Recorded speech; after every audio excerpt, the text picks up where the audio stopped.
Okay, so now what we need to do is take a look at graphs of secant and cosecant. So we've done sine, cosine, tangent, cotangent, so the last two are the secant and cosecant. So we'll break down each one, again, analyze it like we would a college algebra function, look at domains and ranges and even and oddness, increasing, decreasing, extrema, and all that good stuff, and go from there. And then I'll tie in some other kind of cool ideas. So that's the goal. Again, we want to get something in the form y equals f of x. Okay, and what we'll begin with is we'll begin with the secant, and we know that the secant is defined to be 1 over the cosine. And so immediately again we have to worry about when does cosine equal to 0. Well, in the first rotation, cosine is equal to 0 as we go around the unit circle or any circle. Cosine is 0, right, when theta, or x if you would, is pi over 2 or 3 pi over 2. So what this means is that secant of x is going to have vertical asymptotes here. All right, and then so again, like we've done with the other ones, if we just plot some data, let's go through one full rotation of a curve.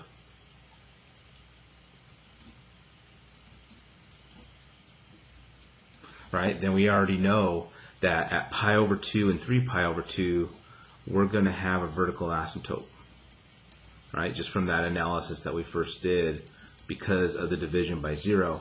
At 0, the cosine of 0 is 1, so 1 divided by 1 is 1. Right? At pi, cosine of pi is -1, so 1 divided by -1 would give us a -1.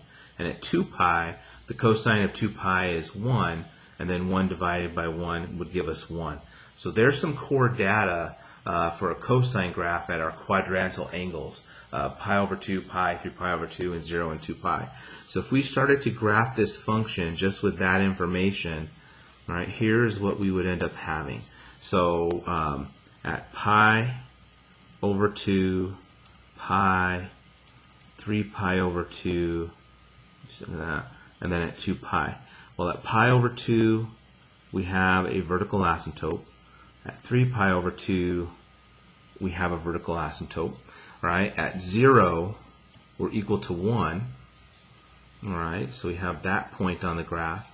At pi, we're equal to -1. All right, and at 2 pi, we're here back at 1. Okay, so it's kind of hard, especially with the intercepts. You know, down here, are we coming up? Are we, what exactly is going on? So why don't we plot some more points, and then we can go from there. So how about we plot in a pi over 4, right, and then maybe a 3 pi over 4, and a 3 pi over, a 5 pi over 4, and then a 7 pi over 4. So why don't we go ahead and go some more point plotting with regard to that. So at pi over 4, we know that the cosine is the square root of, actually, let me go ahead and, how about we do a pi over 3, all right, and that would mean 2 pi over 3, and then 4 pi over 3, and 5 pi over 3. The reason I'm choosing that is because the cosine of pi over 3 is equal to a half. So the reciprocal is real easy to find. That means the secant would be equal to 2. All right, and then at 3 pi over 4, we're in quadrant number 2, or excuse me, that's 3. At 2 pi over 3, we're in quadrant number 2. The x is negative, so this will be -2, right? And so at 4 pi over 3, we're in quadrant number 3, so the x is still negative. And then in quadrant number 4, the x is positive. That's a 3 there.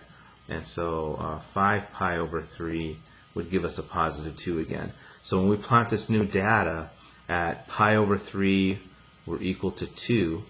Right? At 2 pi over 3, we're equal to -2.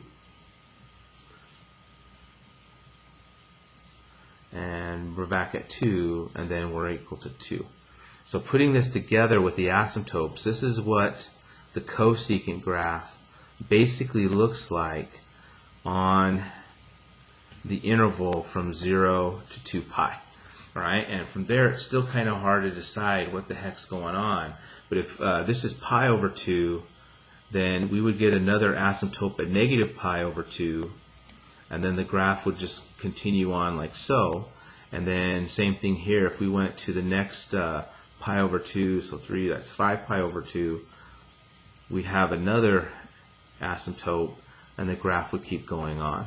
Right? So it's actually a little bit hard to kind of fathom so many data points. So let me show you a little bit of it. Well, before I do that, let's go ahead and analyze this first, and then I'll show you a trick, because there's, you don't want to remember all these data points when you're trying to transform it. And I'm going to show you a little trick. But from the graph, right? So what can we say about secant from this graph? First of all, the domain is all x, and we're not equal to basically odd times pi over 2. So things like pi over 2, 3 pi over 2, 5 pi over 2, negative pi over 2, we usually write that as 2n plus 1 pi over 2, where n is equal to any integer. So we have a bunch of vertical asymptotes at all odd multiples of pi over 2. The range is something that we've seen before. The range goes from negative infinity to 1, or negative 1 I should say, to 1 to infinity. So starting at 1, there's graph above, so that's 1 to infinity, and starting at negative 1 we go down. So that is something we kind of saw under definitions. We knew that cosine bounces between negative 1 and 1, so its reciprocal should go from, be below negative 1 or above positive 1. So domain and range, we have that in particular. Okay, we do see that this does have some extrema, and it's actually got a whole bunch of them, right? It's got, looks like some what we call local minimums, right? At least in the first rotation at 0, 1, and at 2 pi over 1, and then of course any coterminal angle. So at 4 pi, at negative 2 pi, and whatnot. It also has some local maximums, right? At pi and negative 1.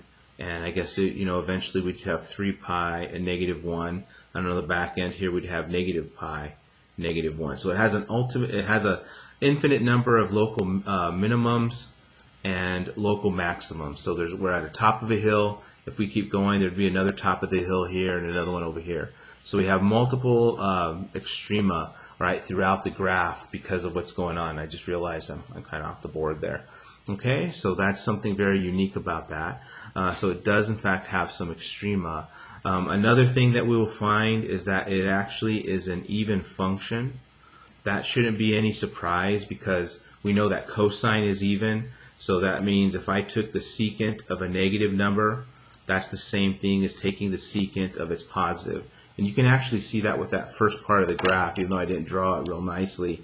Right? That is a mirror image of each other. This will eventually be over here somewhere. So it's a mirror image of each other.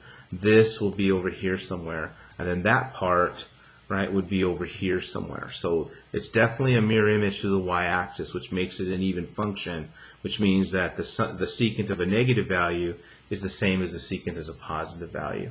Okay, so there's that. And again, there's a lot to remember about this graph, but it turns out what we're going to use to our advantage, right, if you go from this point to 0 to this point to 0 to this point to 0 and so forth and so on, right, if we sketch this graph, and hopefully I have enough colors here, it's in black, notice that what's inside, where the secant graph is in blue, what's inside is the cosine graph. So it's going to turn out that if we can graph cosine, then wherever cosine goes across its equilibrium, the secant is going to have an asymptote. So in this case, the x-intercepts. Where cosine reaches a high point, that'll be the secant's low point. All right? Where cosine has a low point, that'll be secant's high point. And on and on and on. So basically, if cosine's within here, the secant graph being the reciprocal will fall outside of those bounds. And we're going to take advantage of that when we start graphing real quickly. So I would definitely encourage you guys to investigate that. Graph cosine, right? You're going to get that nice wave action that we saw back in 4.1. And then the reciprocal of that right? It will give you the humps outside of that -1 to 1, and you're basically looking at a graph of secant. So we will take advantage of that, because rather than memorizing all these data points about secant, we can remember just the data points for cosine and then use that to our advantage. Right? So there's your classic cosine graph again from 0 to 2 pi. That's what it basically looks like, all right, on the outside edges there. Okay, and of course it does repeat itself as we go out and extend things with a larger period. So that's secant. We'll do cosecant in another video coming soon.